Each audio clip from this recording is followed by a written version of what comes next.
But he is, from what I understand, he manages artists, and he also helps with social media marketing managing as well. And that's how Okay. we work with each other. Okay. Okay. All right. Let's see. Premium calendar next is all right. There's a premium one on there, which is crazy. Okay. Should be live. Should be live. Should be live. Yeah, All look like we right. live up there in the corner. I see a little live red strip. Yeah, I like to keep it up on the screen and make sure the camera quality is Oh, good and all that. hey, that's what's up. You know what I'm saying? Gotta make sure the production side is good. You know what I'm saying? Hey man, unfortunately for us, but fortunately for us, um, us being on ground level, doing all of this shit our own on our own, we fill the role of many people. We wear many hats, but we pick up so much in between that like it's a blessing in disguise. Yeah, definitely, definitely, definitely, bro. All right, ladies and gentlemen, boys and girls, welcome to the Mic Drop Podcast with your boy Alex Fordu. Back in the building, back on my interview grind. You know what I'm saying? We got a special guest here. Shout out to my boy Tyler August. He recommended him. His name's Gustavo Gatsby. Say what's up to the people, bro. What the sign says, good people, it's the one and only Gustavo Gatsby, Colombia's lost son, live in effect for the Mic Drop podcast. And god damn, does it feel good to be one of the first artists in a long time that's been Yeah, interviewed here. I'm blessed and honored. yeah, yeah. It's been a while since I've done an interview, bro. I just been grinding, trying to get to that money. So what is Doing movement song. So I want to say that I watched some of the content. I watched some of the content about Kendrick and Drake hmm beef. yeah. And I saw that you were interviewing the fucking what's the guy's name that be doing all the dope breakdowns of the Yeah, beef? what's the dirt? That's my guy. That was fucking crazy Yeah. because I had just found him on Twitter like a week previous and Oh, saw okay. one of his breakdown videos when they were going viral. hmm And I was like, yo, like I didn't know people were that dedicated and that studious. hmm And then a week later, you and I got introduced. So I go to look at the content and who do I see? But what's the dirt? And I was like, Yeah, yeah, bro. Yeah, he. I think the first video I saw from him was like an old Drake Kendrick video from like a couple years back, but I didn't know who he was at the time I watched the video. So then, like, fast forward a couple like years later, I started my podcast. I started interviewing people, and then I guess organically he saw my content, reached out, and then we just started. He's a really cool guy, really cool, really humble, really cool dude. You know what I'm saying? But yo, that is amazing. mhm. Because it seems like, and let me turn this shit off Oh, because you for got a little some selfie reason, stick going on? a little gimbal. I actually just bought this motherfucker, but Yeah. um, because I Oh, film a there lot we of my go. own video content. Okay. And one thing that I found that was a little difficult but manageable was like the actual filming of it, angles and moving frames without having somebody else there. hmm So to eliminate a portion of that, I bought the gimbal, which has the active tracking and all that good shit. A very dope investment. But I'm still getting used to actually using this motherfucker. So yeah. Okay. How much was that? Realistically, I think it was like 120, 130. It was relatively cheap actually, for Okay. the technology. But then again, I guess because you see shit like on TikTok, you be scrolling, you'll see in the TikTok shop today, $20 gimbal. So I guess people are mass producing shit like that so cheap that that type of technology that maybe used to be expensive is now a bit more affordable. Mm, I see. I see. Yeah, I guess I just gotta upgrade my internet and shit. I mean, I'm moving soon, so hopefully that clears up and stuff. Um, Okay. but Where shit, let's you get into. Wait, what you say? where you moving to? Sorry, I'm sorry to interrupt. Oh yeah, no, no. I live in Austin, but I'm originally from California, bro. Born and raised SoCal. Um, you know, So you was siding with Kendrick. You see, with the Kendrick and Drake shit, now we can go into a whole monologue about that shit. If you really want to, we could. You know what I'm saying?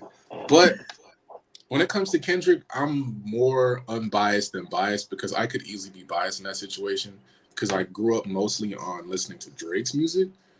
But Fair. there were certain albums that, you know, Kendrick's like a body of work type of artist. There were certain albums that he would put out that were like nostalgic for me because like when he dropped "To Pimp a Butterfly," I remember I was at the park playing basketball and everyone was bumping that shit at the time. You know what I'm saying? Mm. But then at the time, you know, Drake was on his old "What a Time to Be Alive," you know, future type shit that same year. Right.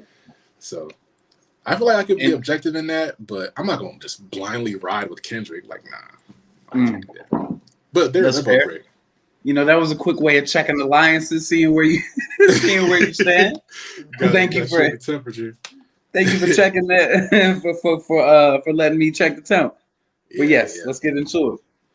All right, so talk about where you're from, what got you into music, what inspired you to start making music, just all the above. Okay. I was born in Bogota, Colombia, and I was adopted when I was a baby. And you know, the family that adopted me brought me down to Stone Mountain, which is on the east side of Atlanta.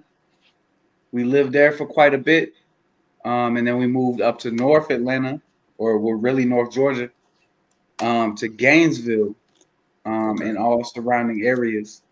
And you know, I always had music, especially hip hop, around me. I've always loved music, but hip hop was always something prevalent in every step of my life. And I was always somebody that read and wrote all the time. Like I was always writing stories, I was always reading. Hmm. And I was like, you know, I think I could do this. So I gave it a try and I was decent. But obviously room to grow. Built upon that for years and years and fucking years and years. And then after that, I was okay and built upon that for years and fucking years. Hmm.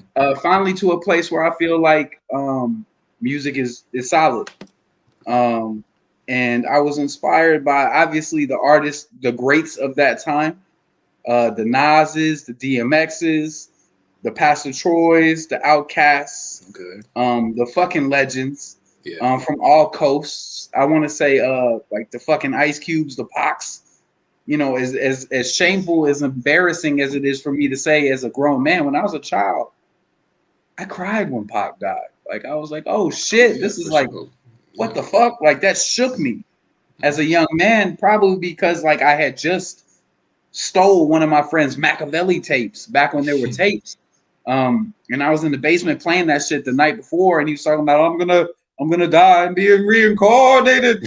And then he did die, and I was like, oh Yeah. shit, whoa, mind blown.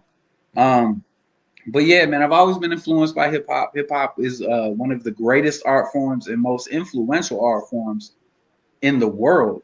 I don't think there's a place on this planet these days, especially where hip hop isn't prevalent in some form or fashion and influencing in some form or fashion. And you know, I'm just trying to do my best to benefit the culture and make the culture grow. Mm. Okay. What would you say your style is? Like your whole flow, your rap style. You know, what would you say it's like similar to? I know a lot of people don't like comparing their music to other people, you know, but if you were to, you know, like objectively like look at your music, who would you say your music is closely sonically sounding like? Sonically, I would say it's like a mix of. And it's gonna be a real fucking odd ass cocktail combination. I would say there's some Ye, Okay. there's some Kendrick. I want to say there's some Drake. Um, I want to say there's some Definitely a big good crit, cocktail right there. some big crit. Agreed. Some Cuddy, and Okay. probably like if we're keeping it strictly hip hop, I would say most likely like some Travis Scott and what's the other dude name? Don Toliver. Down South. Okay. Yeah, man. Like I feel like, but that's only because like previously, and I say previously, I've been rapping for over a decade, but I say previously as in 2 years ago, I stopped writing. I know like that's cringe to some artists. They hear that, they're like, oh, he's trying to do the freestyle raps and shit. Yeah. But I found that for me personally, writing got it became work instead of some an joyful thing. Mhm. I used to love writing, and my back then it was more punchlines, mixtape, Cassidy type of raps. You know what I'm saying? Type of style like that. Um, but it came to the point where I was so critical of what I was writing that I was actually getting nothing done because of that. Mhm. So I just started going into the studio and just like, hey, pick a beat, go in there, kick the first line that's in my head, punch in from there, and build the whole song. And I find that more of a challenge these days. But also, I feel like it's a little bit easier for me to be genuine in my music because I don't have to think, oh, this might be embarrassing to write, or this would be stupid when you say it, or even that. I don't know if you know a lot about uh, artistry as far as the pen goes, but once you write it down, immediately you want to hear it on wax. You want to hear it on the beat. But if you don't have a studio at home or it's not accessible 24 hours a day, a lot of the times you got to sit on that. You got to let that marinate. Sometimes that's good for artists, but for me, it was fucking painstakingly hard to do. So to be able to just like lay it down in the studio and leave with the record and to be able to marinate on that and build or destroy is a lot better for me. Mhm. So when you were starting out, did you mostly just go to the studio to do your songs, or did you like try to figure like, you know what, let me just record in my own spot because it'll be more convenient? Peace to my parents. I had the community studio. Um, I had what was it, Cool Edit, back when that was a fucking thing. Cool Edit was the recording program, and all the homies from all around the town would pull up. So I was blessed to be able to record in those formative years all the time because I had the studio at the crib. That was a blessing. Okay. Okay. Um, so take me to like what was like the first, because I'm assuming you've done like shows and shit like that, right? Okay. What was your very first show like? What was the experience like? Were you nervous? Like how did that go? Okay, so very first actual show that I performed at was Chill. Because I had one previous experience. I don't know. I'm an older head, but back in the day, MTV used to do this thing, Spring Break, where they would Yeah. like live stream back when it was before live stream from like Florida, Panama City, Miami, wherever they was at, and it would be like this big fucking extravaganza on TV. Mhm. So with that being said, one year we're at the resort they're doing that at. And they had a talent show, and they were like, whoever can come up here and do their fucking thing. And I was like, That's me. I'm up there. It's me, my time I'm to up there. shine. Yeah, I'm the young bull at this time. Like I don't even think I was in high school at that time, but I was like, you know what? In fact, let me check something real quick. Oh, they got the footage, the early footage. No, no, no, no, no, no, no. No. Good God, that I would fucking lose my shit. If Behind the somebody was to pull scenes. that out, oh God, that would be embarrassing. But it's probably around 2000 when this happened. 2000. Um, I did forgot about Dre. I Okay. went up there and performed that as it was relevant at that time. And it was one of my vibes. I was like, I love this fucking song. Um, and that right there got me used to being on stage in front of a ton of fucking people. So by the time I actually went to do my music on stage in front of a bunch of people, it was cake. It was an easy breezy thing. In fact, I think a lot of the times I'm so ready to get done with it that I'll just be trying to get through it. Mm. because like the build up, the anxiety, not anxiety, but just the waiting. I'm a very impatient motherfucker, man. So like the waiting of just like, okay, because you know, at an independent level, a lot of artists got to do open mics. Hmm. And I don't know if you ever been to one, but there's like 50 fucking artists there and they all want to perform and everybody's paying a little extra to go ahead. So a lot of the time you're waiting to go do your thing. Um, and I despise that, to be completely honest. That's why I stopped fucking with open mics a long time ago. But peace to everybody that still deals with those. I was invited to Def Jam from an open mic years ago. So like there is benefit there. I just couldn't fucking wait. I'm impatient as fuck. Yeah. But to answer your question, like first performance was dope. And since then I've done some really big ass performances with some big artists. And performing on stage is one of my favorite things to do. Mm. So, which artists have you been able to open up for? Because I saw your IG said you opened up for a Oh couple my of God. names. You know what I'm saying? How Tip. did that even come to be? Okay, so like all of these have very random fucking stories. Mm. Soldier Boy was, I think it was his 23rd birthday. I used to promote clubs, and one of the big clubs in Atlanta at the time was Wild Bill's. And Wild Bill's was like the neutral ground of clubs. You had the hood folks, you had the suburb folks, Asians, Latinos, whites, blacks, everybody fucked with Wild Bills. It was a safe ground. Everybody felt safe going there. So I threw parties over there, and I got tapped by a homie. Peace to the homie Liddy. He was like, "Yo, I need you to help put together an event." And he was like, "It's a big one." And I was like, "Oh shit, what we got going? Oh, so and so from Atlanta." He was like, "Yeah, Soldier Boy. It's his 23rd birthday." And I was like, "Oh shit," you know what I'm saying? Like, what? And you know, this was past the Yule time and all that good shit, but he was still very relevant. Um, and he had a video game tournament, blase, blase, blah. We did the Yule on stage. I pray that footage never makes it out. Um, So that was like 2013, 2014, I'm guessing, right? yeah, I believe so. I got the fucking tickets somewhere around here, but yeah, it was around that time. Tip was actually a blessing from the homie B Rich. They had this shit going on at the Atrium in Atlanta.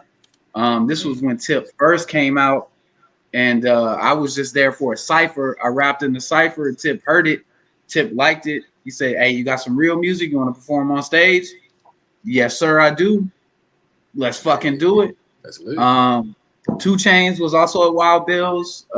Future was in Jefferson. That was through another homie. I've been blessed to be able to. It's all about relationships. I've It been is. blessed to have some real strong ass fucking relationships to put me in the places where I could do shit like that. Yeah, yeah, it definitely is all about relationships, bro. Networking is everything, bro. You know, I like, realized that from a young age. It's not hard for me to be sociable. It's not hard for me to fucking talk, as you can see. yeah, Um, and I was always able to just pop up and make myself be a part of whatever. hmm, So networking was the easiest thing in the world to me. I never understood how artists couldn't do it. hmm. I mean, that's all part of marketing too. Like, how are you going to market yourself without knowing how to communicate? You know, Agree. so um, what was I going to say? So, who have you gotten any like offers or any deals since you've been rapping? There was one. I've had like a few mid to basic level independent labels tap in for certain shit. Dealt with a few. I always felt like I ran my own shit better, but there was one piece to the homie Kawan Prather. If that name doesn't ring bells, he's one of the people that broke Usher. He brought Tip into the game. Yellow Wolf at one point in time.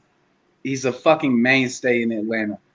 And I want to say it was Club Crucial doing an open mic. Peace to the homie T Rock. He was DJing. He brought me out there.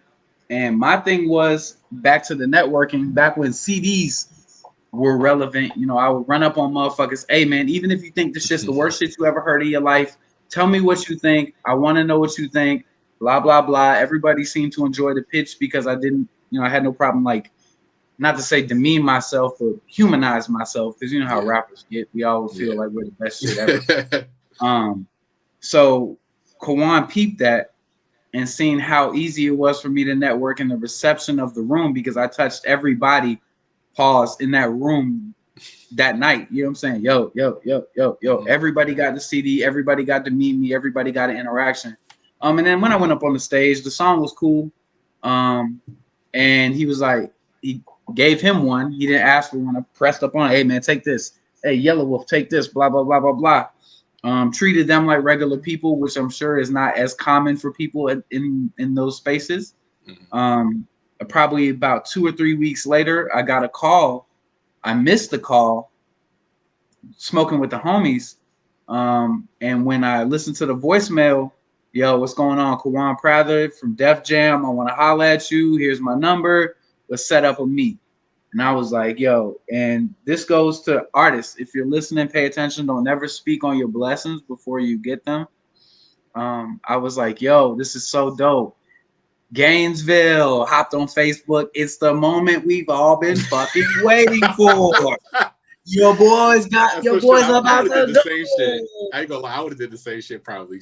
I would have did. I mean, it was the biggest thing that had ever happened to me at that time. Yeah. You know what I'm saying? It was an actualization that even if I didn't leave there with a contract, these motherfuckers hear me and they Hmm. know who I am. The work is paying off. Y'all pay attention because it's happening now.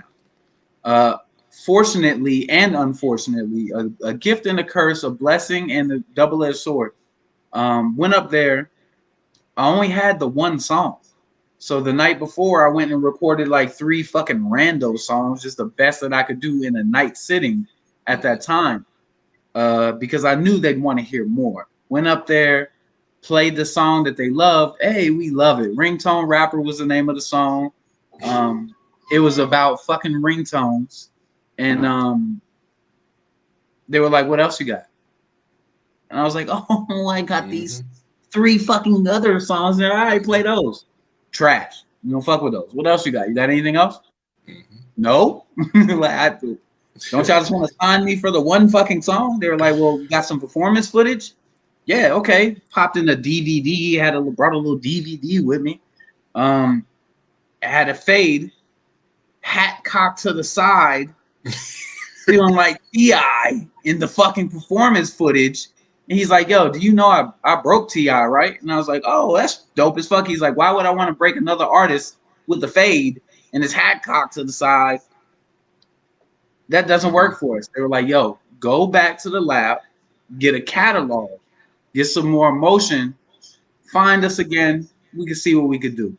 And yeah, like that was a gift and a curse because, hey, realistically, at that age with that mindset, had I got a record deal, I probably would have fucked the bread up, probably would have fucked the opportunity up, Signed a shitty and deal.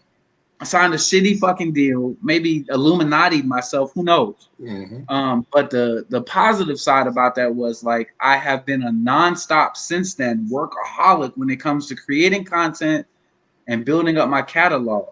My work ethic was, if not created, but 100% built upon that interaction. That's why I appreciate artists like Russ because his business model, how he structures his business model, he doesn't. I feel like he had that. Well, sometimes you have to fuck up early on to really understand what you're worth.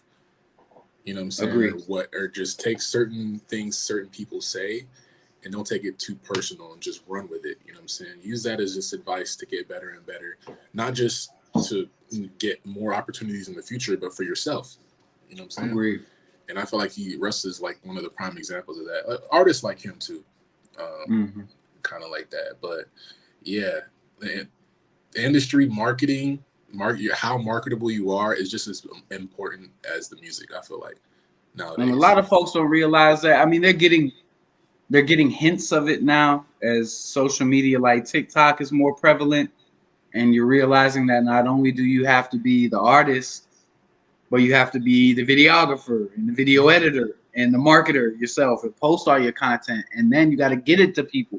Hmm. Um, they're realizing that shit's more important, but it hurts me because like I see a lot of posts on Thread, posts on Twitter. I don't call it X. Fuck calling it X. That shit It's is Twitter, Twitter. bro. Oh It's god. fucking Twitter. But yeah, like I see a lot of posts on those sites, like where artists like, it's bullshit that we gotta also be this, that, and the third now. Da da da da da. All we want to do is record music, but like recording music is the easiest fucking part of it. And like Hmm. like it's a blessing to be able to build up your skill set by doing all these other things because you won't necessarily need, especially at our levels, a manager or someone to handle all that business for you because you can't build those relationships. Your manager is building those relationships. Hmm. It benefits you, but only to a degree. But when you meet these people in real life, that is the best thing in the world because, like we just discussed, like relationships mean everything. Peace to DJ Ray G. He's on set with he's on tour right now with I want to say Offset. Hmm. He's been the Migos DJs for a long time. He's Cardi B DJ, et cetera, et cetera. We've been building a relationship for over a decade as just homies. And like, what I'm saying, to be able to say, hey, bro, while you're on tour, can I send you some vibes? Will you mind putting a mix to it? Let's do a project together. And him Hmm. to say, I fuck with you enough to say yes without having to like, I'm still gonna spend bread, but only because I feel like it's a homie thing to do, not that it's necessary. Things like that are invaluable. You can't put a price on that. And it's Yeah. only because I said, hey, 10 years ago, hey, what's going on, man? I'm Gatsby. Nice to meet you. And built that relationship. Hmm. The marketing is important, super important. Yeah, especially nowadays, in the age of sexy reds and Ians and Yeats. You know what I'm saying? It's a lot of marketing goes a long way, especially in the TikTok era, bro. Um, I mean, and no shade to those artists. I listen to Um, those artists. You know? at least not from me. You know what I'm saying? As a lyricist, somebody that came up on cannabis and all those type of motherfuckers, like it's hard for some people to hear those type of artists and appreciate that. But like a lot of people don't understand 10 years ago, 15, however many years ago, it was Nelly that motherfuckers was like, oh, he's cool, but like he just does poppy ass records. Like, where's the real shit? Where's the hard bars and shit Hmm. like that? Like even Nas, someone that motherfuckers would consider one of the best lyricists hip hop has did the Uchi Wallies and the fucking goofy ass records that Yeah. the only mainstream fans could appreciate. Like so, I look at artists like Sexy Red, Peace to Her, Ian. I think he's from New York, right? New York rapper. I think he's I like a think so. drill New Yorker guy. I think so. I've heard his name, but like artists like those because it makes it easy for other artists to stand out. Like if that's the bar and that's where the bar sits, pull ups are easy. Hmm. What would you say, like, out of all the songs that you put out, what would you say is like the most, you know, your favorite song slash your most special song or most personable song to you, like that you just, Hmm. no matter what, this is my go-to song. Like, if no one knew who Gustavo Gatsby was, what would be the song that you would recommend to them? Um, I want to say, and it's not because like the record has been doing solid. The traction has been solid since I released it in January, but it's almost like the culmination of everything I was working on for the first 2 years of recording music without writing. Mm. It wasn't the easiest hill to climb up, but I'm always down for a fucking challenge. So by the time January 2024 hit, I recorded a song called Soho Bathroom. It's with one of my favorite producers. Peace to the homie Phallic, Falak. Peace to my engineer Reckless. Um, and myself is what I would call, in my mind, I call it the Phantom Trifecta because, like, if you put a Phallic beat on with me ready to make a song, and engineer is Reckless, like the song is gonna be a fucking vibe. Mm. And Soho Bathroom is that trifecta done as naturally and as efficiently thus far. So like I feel like it captures my energy as a human being as well as an artist.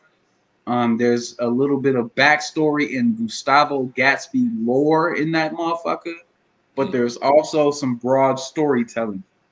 There's a big focus on, excuse me, there's a big focus on hook, because what I found is when I've been doing songs without writing, when I was writing, it was the focus on the pen.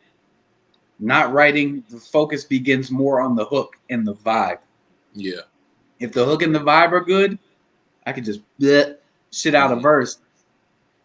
A1, easy peasy.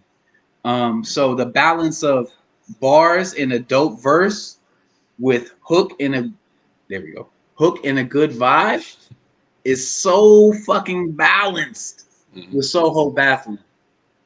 It is still to this day, like I said, even out of the album was called God Talk, GAWD Talk. The album still does solid. It's almost at 100K. No bots. Okay. Peace to that. You Peace gotta to say that. that. You never I know. gotta say that. I mean, these days you don't really have to because Spotify is destroying people's Yeah. livelihoods for using Now they bots. are. Yeah. But still, I feel like still somehow people get around it. I don't know. Hmm. But what I do know is that I worked for that 100K. And the song that still stands out as most of those songs have slowed down because I release consistently, Soho Bathroom still treads So what's that on song actually Spotify. about? Soho Bathroom. Like, what's the? The weird thing about my song creating process is usually the song titles just be random as shit. Hmm. Um and the there's a line in the song, fucking that bitch in the bathroom. We at Fashion Week at Soho. So it just ended up being Soho Bathroom. Oh, okay. Um, It's that random. but yeah, it's Okay. that random. But with that being said, like the craziest thing is like on Spotify for artists, you can see playlist if somebody else other than the person that created has listened to it. So Mm. like if a friend shares their playlist with their friends and they all vibe to it, then the artist whose song is on there gets to see what the fuck's going on. So out of like 90 of them that currently exist, one of them was called I Love This Playlist More Than My Granny. And my song was on there and I was like, fuck that motherfucker granny, man. Listen to some Gustavo Gatsby, goddamn it. How Yeah, hard is it to so get on those like editorial playlists on Spotify, like compared to like I have albums? no idea. I I don't feel like it's know. so hard. I feel like they're hard. From what I understand, you got to pitch your song before it's released. I feel like you Once it's damn near out, got to you be can't. signed to get to Yeah, on those I mean, playlists. a lot of people piece to the boy Pesh from Live Mixtapes. He Hmm. just hit me with that information where he was like, "Yo, you'll never make it on any of those unless you have a deal."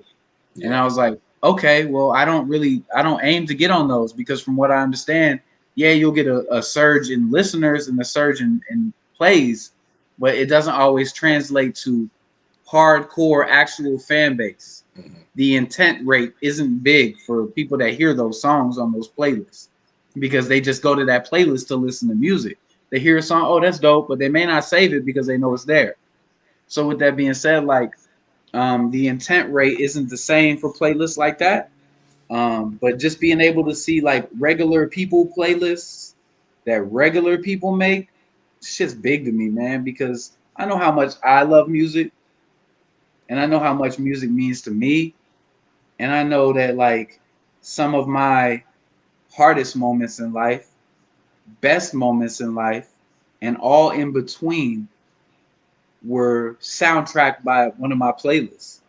So to know that like Soho Bathroom, for example, is on 90 playlists and people are going through whatever day they're having and that vibe may come on and whatever it makes them feel, they feel that shit, especially in that moment. One of the biggest blessings ever, man. Yeah. Yeah. That's got to be one of the greatest feelings. Like, because I had a song, 'cause I'm an artist too. Um, I got a song called D&D. That song alone, kind of like with what you were saying, like how a song can really open the door for you to like let you know who's listening that you wouldn't even expect to be listening. Like, dude, like you personally like the song or might love the song, but you don't think it's like good to that level where it gets their attention.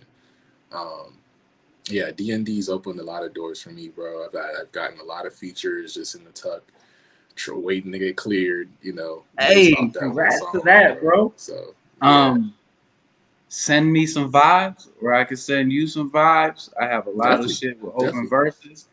Hmm. Let's do some shit because, like, I'm down. me personally, I'm not. Um, I don't really believe in coincidence. I'm not a coincidence guy.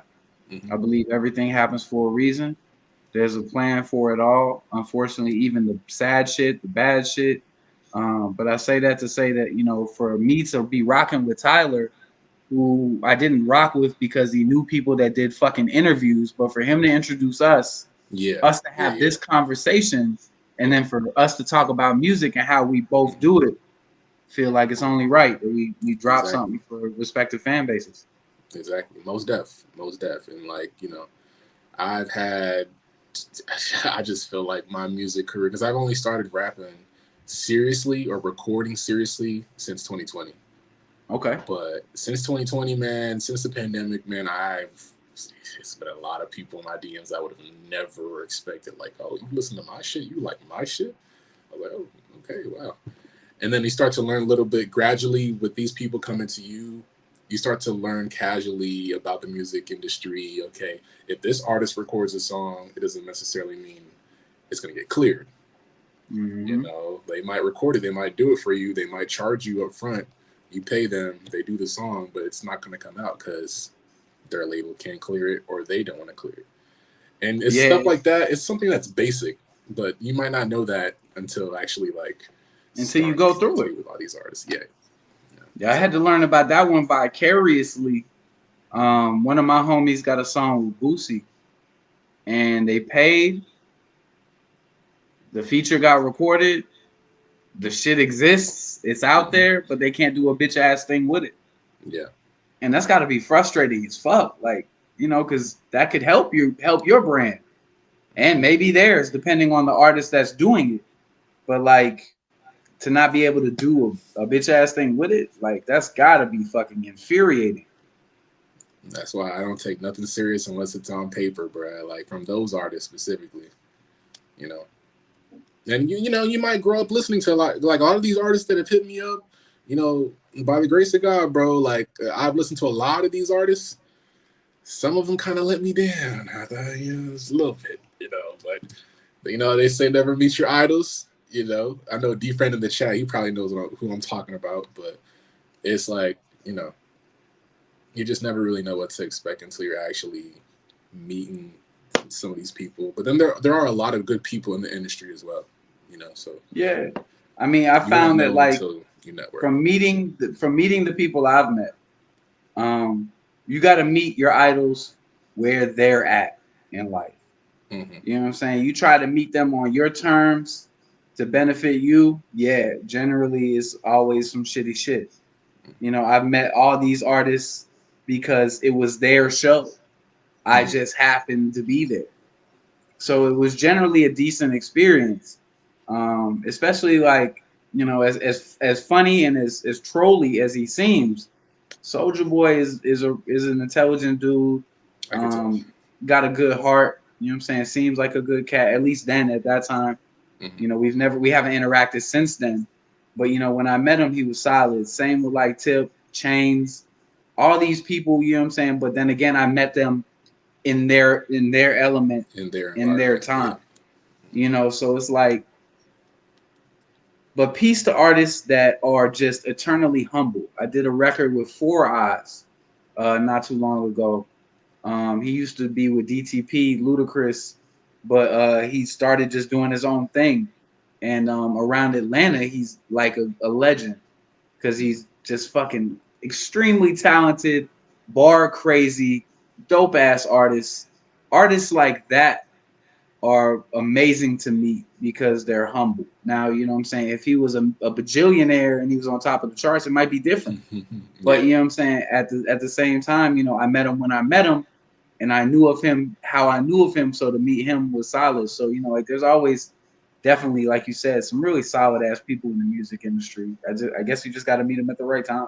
for sure, Who are from some of these artists that we've talked about? Who are some artists that would be like, I guess, dream collabs or people that you would want to do a song with, or maybe a producer even? I could say piece. First off, you said producers, so I'll go with producers. First off, there's always been one fucking name on my list, and I'm gonna get this fucking collab. I'm gonna chop this piece of content, and I'm gonna tag you, motherfucker, because So we've had interactions that had nothing to do with fucking music. We've argued okay, about pumpkin fucking pie, mm, but we've very yet to specific. do a fucking song. Peace to the homie, Just Blaze. Oh, He just is a play. Okay, fucking yeah. he is a fucking world renowned, amazing sampler. The beats that I love the most are the costliest, hardest beats to obtain. I love me a sample beat, especially a sample beat with a fucking trap drum. Um, and some of my favorite beats are sample beats. And Just Blaze has always been to me a pioneer. Peace to Pete Rock, Ninth Wonder, Kanye, fucking heat makers, Arab, all those people that use samples, even producers I've never heard of, even my producer Phallic and Sad CG, these motherfuckers use samples. But Just Blaze, you son of a gun, you gonna do a goddamn record with me one of these fucking days. I Just don't know Blaze. what I'm gonna have to pay. I don't know who I'm gonna have to strangle with my bare fucking hands, but I will do so for the Just Blaze collab. As far as Yeah. like artists, you know, and this is, I feel like every artist should feel this way. I don't think any rap artist on this fucking earth is as good as me. And I don't say that in a weird way, but just excuse me, I feel like all artists should feel extremely confident in their abilities. So it's not the usual suspects that I have on my list of dream collabs, the Drakes, the Waynes. I would love to be able to go head to head with those artists. Did you lag? Are we frozen? The timer's still going. I'm gonna keep talking. And if I have to reiterate, go back over this shit, I will. Um, but I kind of want to wait to see if you're frozen. Because if you're frozen, yo, Gustavo Gatsby on all streaming platforms. Soho Bathroom is going fucking bonkers. Go stream Soho Bathroom. Maybe Just Blaze will do a collab with me.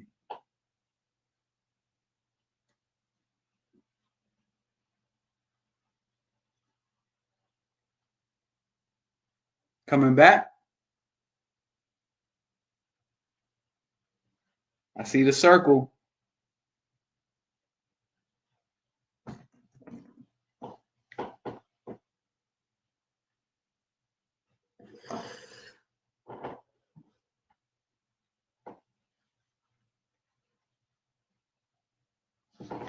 I'm gonna hit reset.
You see what I be saying?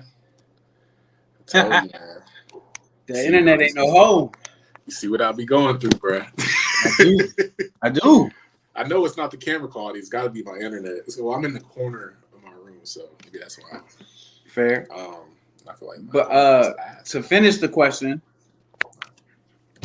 oh yeah, artist wise, it wouldn't be the normal go-tos for who a lot of artists would pick. The Drakes, the Waynes, the Kendricks. I think my first go-to would be Childish Gambino. Okay. I just heard. I just saw the video for Lithonia. Have you seen that video? I heard the Lithonia video drop, but I haven't seen it. But that song with Flo Milli, that shit's hard. Yeah, he's got some pressure, and I like to blend genres. I like to bend genres in my music, especially with sampling. That makes it a bit easier. But yeah, I love everything Mans is doing. Pause. I would also like to do. I would also like to do some work with what's the guy? I was just fucking listening to dude too. To get on my bar shit, I would love to do a record with Don Tripp. Don Tripp is a nice ass artist. He spits well, and he could put the pen to the pad. I respect that. As a bar artist myself, or coming up as a bar artist. Dream collab. I feel like, and I guess to go for a bigger name that everybody would recognize, just because we're both June 8th babies. I need a record with Ye. I feel like Ye's not the same Ye as he used to be. Yeah. As far as pen goes, like, I don't know if you heard the Vultures project with Ty Dolla Signs. But yeah, I feel like Ty carried that project. Whereas normally, there you go. I feel like normally you would expect Ye to carry a project like that. So I don't know if it's just all the shit he's been through, but I feel like if we were to get in the booth, I feel like it'd be a solid ass record that came out of that motherfucker, no doubt. I feel like for me, I got like a long range of different artists that I would love to work with. I think I even made like a note, because I'm more of like a R&B melodic, kind of closer to Bryson Tiller, not too much Bryson Tiller, but I mean, something similar to that. But dream collabs, I have so many. I really fuck with Tizo Touchdown. I don't know if that would be a dream collab. Yo, he's hard. Yeah, I like how unique he is. Like, as far as like the new artists that have came out last couple of years, like, he's probably one of the only artists that I've seen merge like R&B with rap, with rock, with like, different types of. It's like a trifecta of different sounds. Agreed. And I respect the shit out of that, man. You know what I'm saying? Like, I love that shit. You fuck with Lucky Day? Oh yeah, for sure. Lucky Day, yeah, definitely. Lucky Day. I'm, as far as like my favorite singer right now, probably Brent Faiyaz. Just musically, business wise, he on an independent grind too as well. Technically, I know he got a partnership with the ISO Supremacy. But yeah, just everything about Brent, how he moves, how he like, really dials in on his fans and who actually fucks with his music. I like that too as well. If I was to get in my rapping bag, probably Benny the Butcher. I fuck with Benny the Butcher heavy. Benny's tough. Yes. It's kind of like a mixture. Like, I'm kind of like a fusion of different artists, like Division. I fuck with Division. DVSN? DVSN, yeah. All right, I guess. Okay, I didn't know. I figured that's what it meant. But with that being said, what you lie about? What you done lied about, man? That's my boy D. You done lied about this artist he's not saying, or some shit right now. No, D. Fran, no. Like, if I was to show you my music, it's literally a mixture of like, well, a lot of people would say Drake, just because I guess for whatever reason my rapping voice sounds like Drake. Benny the Butcher. I have a whole list, D. Fran. So I don't know what you're talking about. I have like a whole list. Let's see if I can pull it up actually. Hey, you better pull the list up to let motherfuckers know. You got to pop out and show chatters. I even posted it on Twitter and everything. Artists, let's see. Go to my notepad. Artists I'd like to work with in the future: Kanye, The Weeknd, DVSN, Corday, Sabrina Claudio, Action Bronson, Amine, Royce the 5'9", Blue Nightmare, that's my boy, Charlie Wilson, DMX, rest in peace. Her, this is like this is from like, a couple years back, obviously. Hit Boy, shout out to Hit Boy, Travis Scott, The Internet, J. Cole, Jaden Smith, Jay Critch, Party Next Door. So it's kind of like it's a mixture. The Jack Harlow, Bryson Tiller, Post Malone, Young Boy, A Boogie, Billie Eilish. It's like a mixture. You know what I'm saying? It's not Respect to that. It's not just rap, but it's not just singing shit. You know what I'm saying? Fair. Very fair. I said full of he said, show us that Spotify most recently listened to.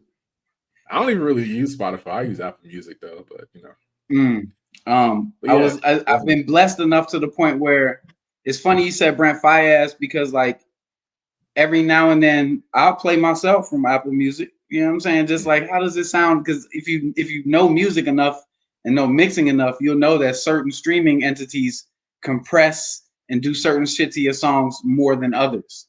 Apple Music and Spotify being a big contrast between the two. So I'll play my vibes from Apple Music and Spotify sometimes just to make sure, what we did mixing wasn't lost. And one of the artists that comes naturally next after a song is Brent Faiyaz. And I was like, yo, like, that's fucking dope. The Apple Music was like, we think if you listen to Gustavo, you might want to listen to Brent. Because I don't find our music being that similar, but maybe there's something in there I'm not hearing. I don't know. Yeah. And I've been a Brent fan since 2018-ish, 2017-ish. So, that's one singing artist that I like. Obviously, I like Bryson Tiller. Bryson Tiller shit's tough. I love this album that he dropped this year. It was cool. Peace to Bryson. Obviously, I had a cat try to sell me an open verse or open hook of Bryson's, and it turned out to be like a early recording of one of his already made songs. Yeah. And Buddy was like, yo, you gotta send me a down payment. And I was like, I can't send you a down payment for some shit I've never heard, bro. Yeah. And he was like, well, he said, send me $10 and I'll send you a screen record of me playing the song from my phone so you can't steal the song. I was like, all right, I got fucking $10. Like, what the fuck? Is this a challenge? Finesse, bro. I sent the motherfucker the shit, and the beat plays, and I'm like, oh, the beat's kind of hard. Never heard that before. And then I hear the hook, and it's just an early, probably like first recording rendition of one of his big fucking songs. I was like, what the fuck am I supposed to do with that? He was like, bro, I mean, it's not the song, bro. You can still do something with it. I blocked dude immediately. Keep my $10, bro. Peace the fuck out. Like, that shit was aggy as fuck. Yeah,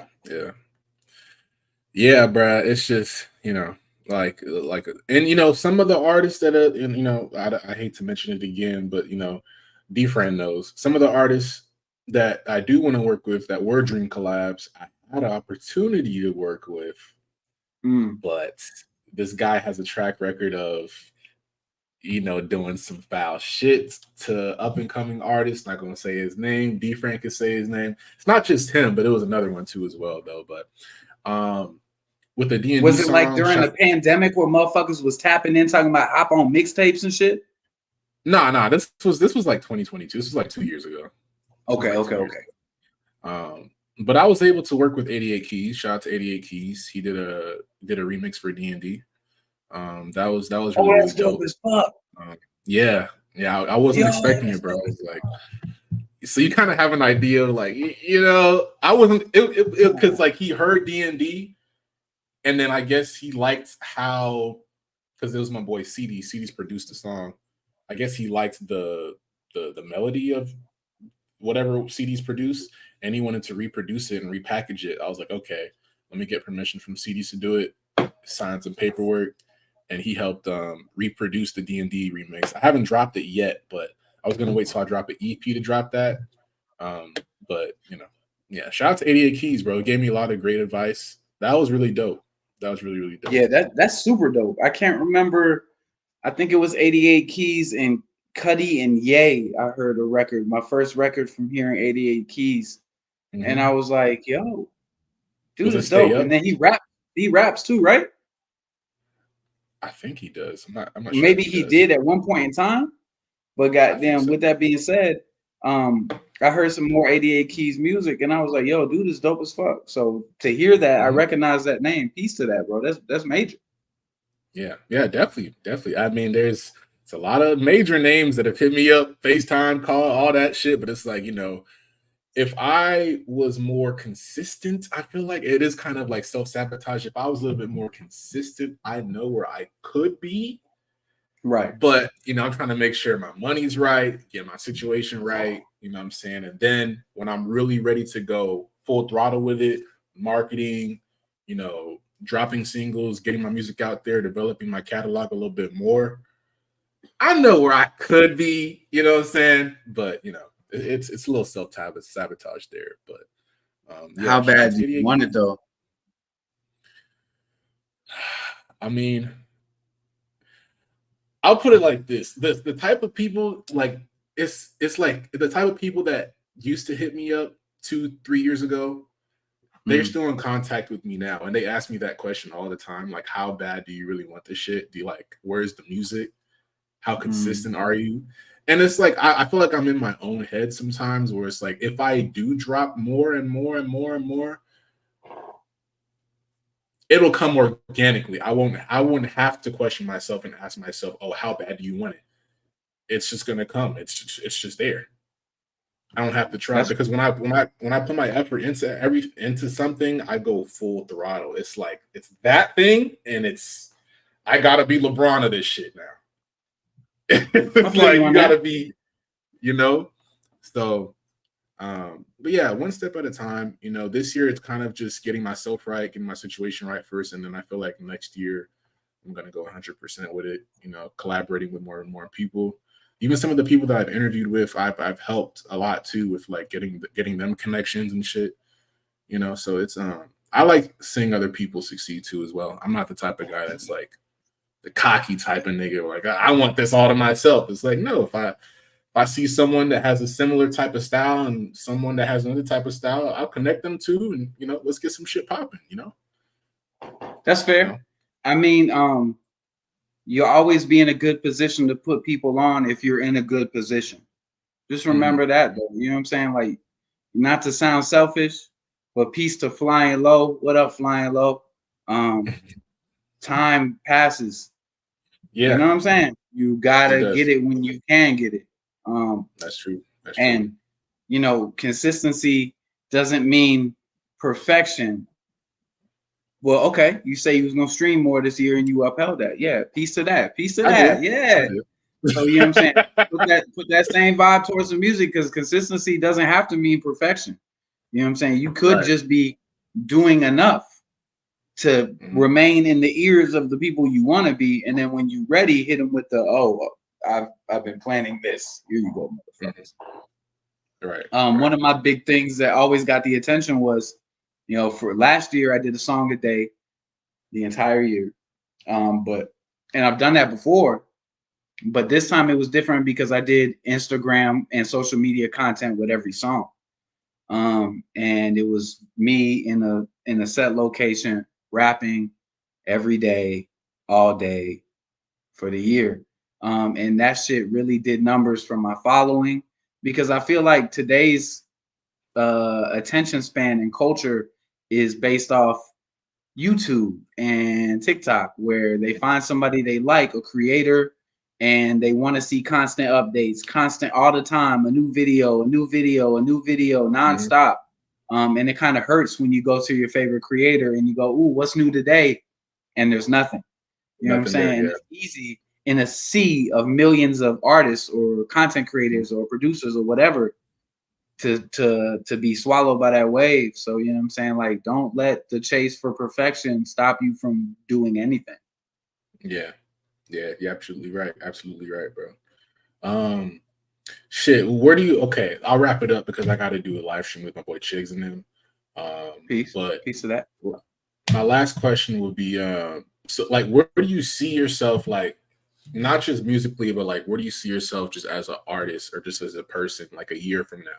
I hate asking people Okay. like 3, 5 years from now. I'd be like, where do you see yourself a year from Okay, so 3 to 5 years would probably be fucking a really difficult question to answer.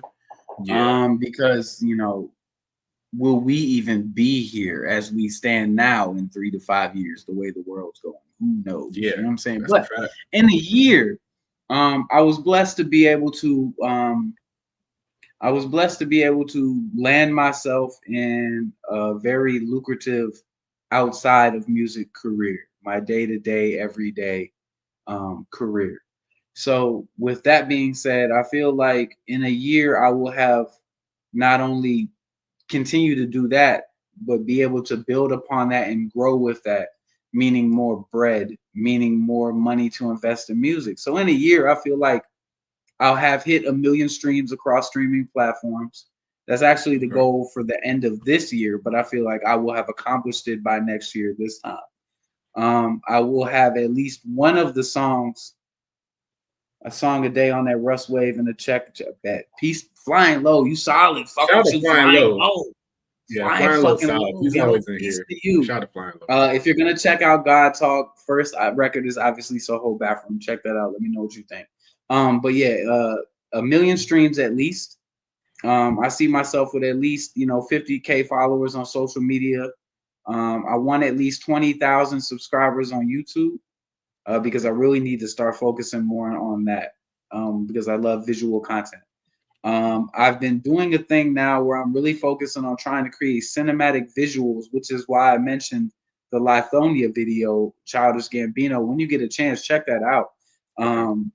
Because I love content that subverts expectations from what you would expect. I don't do any more regular rapper videos.